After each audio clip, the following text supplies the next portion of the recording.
I can tell you also that women won't believe this, but women are more abusive than men are, even though men are frowned upon for their abusive behavior. It does not happen from men nearly as much as it happens from women. And let me tell you why. And this is another thing that's very destructive in men's relationships. Ladies, how many times have you been able to throw a drink on a man, hit a man, whether you slap him in the face, slap him in the arm, punch him in the chest, you are upset, you are emotional, you could kick him. You could kick him in the leg, you could kick him in the butt, you could kick him in his lower back or something like that. You could throw stuff at him. You could hit him with a pot, you could hit him with a can, you could hit him with something. Just think about this. How many times have you been able to do that in your life? And he just like kind of takes that and tries to disarm you and hold you down so that you can stop hitting him with stuff. But then let's flip to the other side. How many times does a man throw drink on a woman? How many times does men just come out of nowhere and just backhand a woman just because? How it would be socially unacceptable. First time a man smacks a woman, he's going to jail.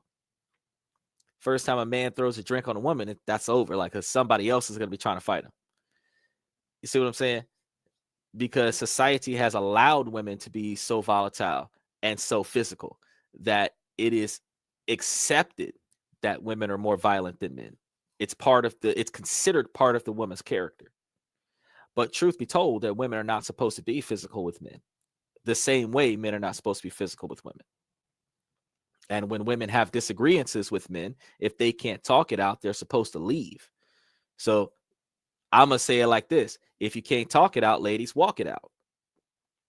But you're not supposed to be hitting on him, poking him in the back of the head, telling him he ain't worth it, talking bad about his mama, talking about some kind of childhood trauma that you don't know nothing about, trying to bring up old stuff from the past. None of that stuff is supposed to happen. If you can't work out the issue, you're just supposed to just leave it.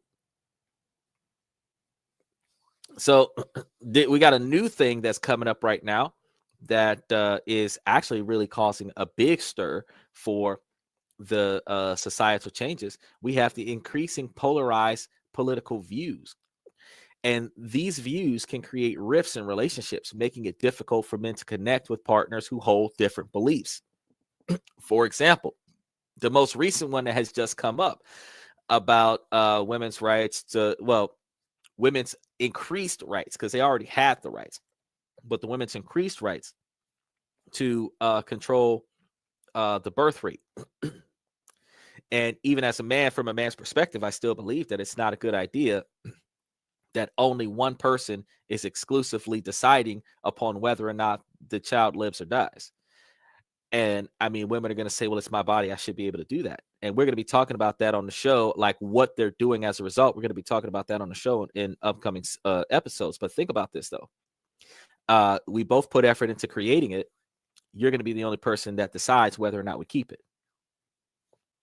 Now, I am proactive about the fact that no man should force a woman to get rid of it. But I'm also on the pro-life expectation that the woman should not exclusively decide to get rid of it.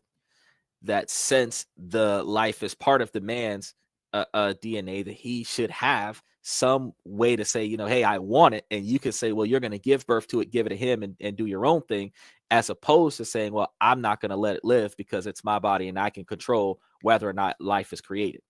Now, that type of conversation would have controversy because some women feel like they should be able to shut down and not allow men to have any emotional contact with them unless the man adheres to her demands. But unfortunately, the fact is that as a woman, you would not want to be in a situation of any kind where you did not have a say.